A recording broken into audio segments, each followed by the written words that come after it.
Void Mage Gamer is now partnered with Flipside Gaming, so you can use the promo code on their website, all caps Void Mage, to get 10% off all orders $10 or more. It's a great way that you can support both Flipside Gaming and Void Mage Gamer's channel. Welcome back to another top 10 video for the guilds. Previous video we went over the Azorius. This time we're going to go over the Dimir guild, the top 10 cards in my opinion that I feel are the best for Commander. This is going to be an updated top 10 list, seeing as we get a lot of new cards, and we did receive a bunch of them in Guilds of Ravnica. So let's start it off here with the honorable mentions. There are a couple commanders that I feel like were close to making the list, and probably did before. Lozad, Dimir, Mastermind, and Una, Queen of the Fae. I feel like these are better for traditional mill decks. Lozad can be really fun if you just like playing around with your opponent's decks, taking advantage of whatever powerful creature ends up there. Whereas Una, Queen of the Fae is just a straight up mill your opponents. A little bit better because it is exiling those cards,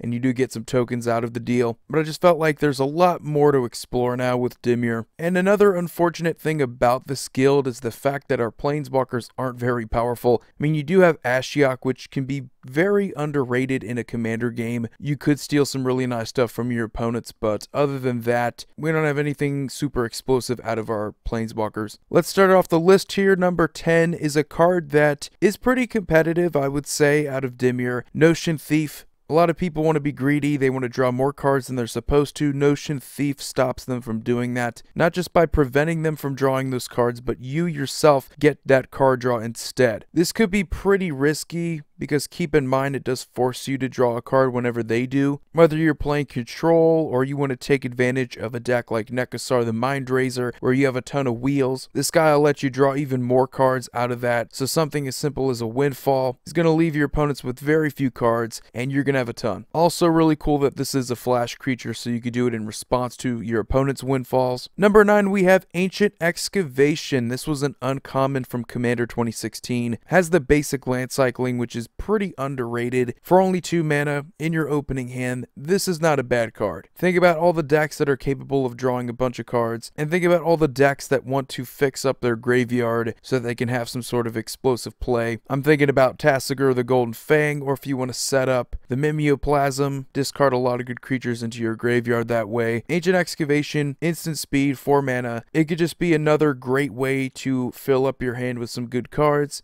ditch the ones that you don't want. Overall, I think it's one of the most universally playable cards in Dimir that you can go with. You don't really need to focus on one playstyle over another. Doesn't have to be all for mill, doesn't have to be all for control either. It's a pretty good card. And number 8, we have Yuriko the Tiger's Shadow. Out of 2018, this was one of the most interesting commander options in blue-black, especially because we had ninjas really needing a good legendary creature, and making ninjutsu specifically for this commander was really cool. You can just keep bringing her out there for that 2 mana. Very cheap, very affordable. The only thing that you really need to worry about with this commander is being able to set up the top of your deck with things like Scroll Rack, Sensei's Divining Top. If you're able to do that, there are a ton of Delve cards that are expensive. A lot of those split cards, things that have a massive CMC because of that. You can have your opponents lose a lot of life because of this. Number 7 is Lozad the Multifarious. This is honestly a more interesting, more interactive version of Lozad. You have more options. You can fill your graveyard with infect creatures. You can fill your graveyard with unblockable creatures. And that's pretty much how you want to play with this, because then you have things like Phyrexian Dreadnought that are just massive and really easy to copy with Lozad's ability. So you just want to deal a massive amount of damage. You want to come out of nowhere and knock a player out of the game with infect or commander damage if at all possible. Kind of interesting because in the Dimir guild, going back to Ravnica, didn't really have anything to do with mill. I guess you could say self-mill was the closest thing that Guilds of Ravnica offered us. So it does kind of change things up a bit from traditional Dimir and what we're used to.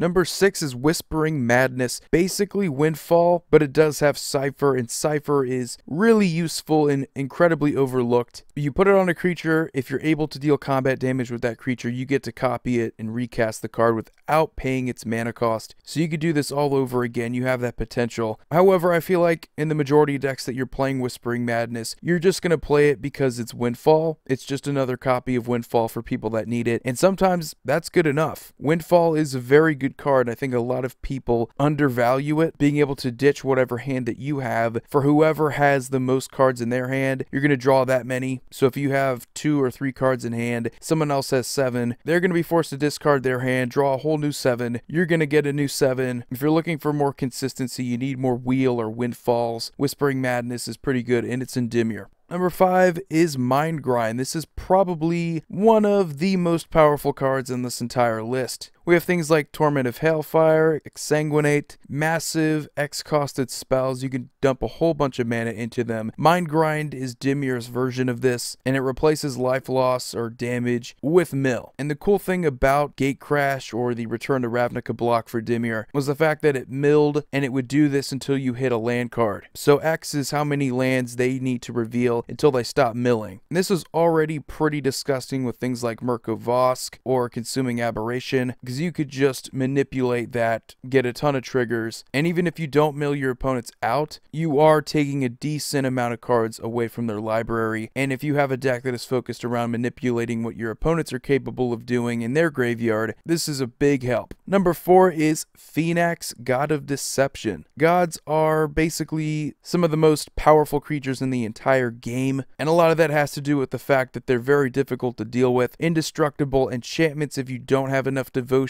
indestructible creatures if you do. So sometimes they have creature removal, but it doesn't really matter because their abilities are really powerful. And that's really what makes a god a really good one, is if its ability stands out, helps you win. Phoenix, God of Deception, has a really brutal ability where you can tap a creature and mill an opponent equal to that creature's toughness. So if Phoenix is a creature, you have a lot of toughness there to work with. But ideally what you want to do is put in a ton of creatures with Defender that already have a ton of toughness and just kind of build up your defenses, making it harder for your opponents to want to retaliate. And you have things like Eater of the Dead, a lot of cool combos. And Phoenix, God of Deception, is arguably the strongest traditional mill commander because of that. And speaking of gods, we have number 3, which is the Scarab God. So whether you like zombies, whether you just want to fool around with tokens or your opponent's graveyards or your own, the Scarab God is a pretty cool way of not only doing that, but you exile those cards. So if you know your opponents want to get something back from their graveyard, you can exile that creature, make a token copy of it. It still has its abilities. And the cool thing about these gods from Hour of Devastation was that even though they're not indestructible, if they die, they just return back to your hand. So you can get around commander tax that way. If you want to build around the Scarab God as a commander, as one of the 99, still just as powerful. And you do have a pretty nice trigger relating to your zombies. So overall, as far as commander goes, I think it's a pretty good creature, one of the strongest ones that the guild has to offer. And then number 2, we have Memory Plunder. The thing about being able to cast cards from the graveyard is that you're not always assured that you're going to get those cards back. Because we have things like Snapcaster Mage that will allow you to cast an instant or sorcery, but it will just end up being exiled. So that's kind of a bummer. With Memory Plunder, you don't have to worry about that. You could choose a card from your opponent's graveyard, recast it. That instant or sorcery won't be exiled after you cast it again, allowing you to either bring back Memory Plunder or that card again. And if you're into the whole spells matter theme, or if you're just playing traditional mill, I think this card is pretty good for you. You're just paying 4 mana to be able to cast that card again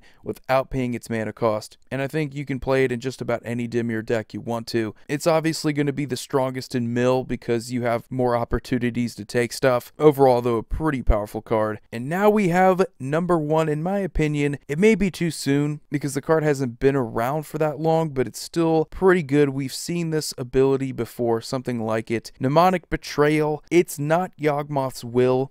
I know that, but what it does is very similar to Yawgmoth's Will, and while it's not going to be in as many competitive decks like Yawgmoth's Will is, Mnemonic Betrayal, if you cast this late game, it may just end up being the most powerful spell that was played that whole game. You have a ton of mana to work with, a lot of mana ramp in this format, and a lot of game-ending spells. Being able to recast those from your opponent's graveyards, things can get out of hand pretty quickly with this. I think the coolest thing about this card is that you really don't have to worry about your mana that much, just how how much you have of it. So if your opponents are playing completely different colors from you, like red-white, you could tap your mana and it's going to be red-white. You could play their spells. That flexibility, the fact that this card is only 3 mana, just like Yawgmoth's Will, frees you up a ton of mana for the rest of your turn to cast those spells, to go off. After a board wipe, this is a perfect card to play with. If you're playing in mill, it's another good card. A lot of stuff to choose from your opponent's graveyards. You want cards that are pretty good early game as well, but I think if you are looking for explosiveness, you got to go for late game, and this is definitely a late game card, potentially a game ender, and a card I think you could fit into just about any Dimir deck out there. Anyway, that's going to do it for this top 10 list of my favorite Dimir cards in the Commander format. Let me know what you guys think. You all have a wonderful day. Void here signing off. See you all next video.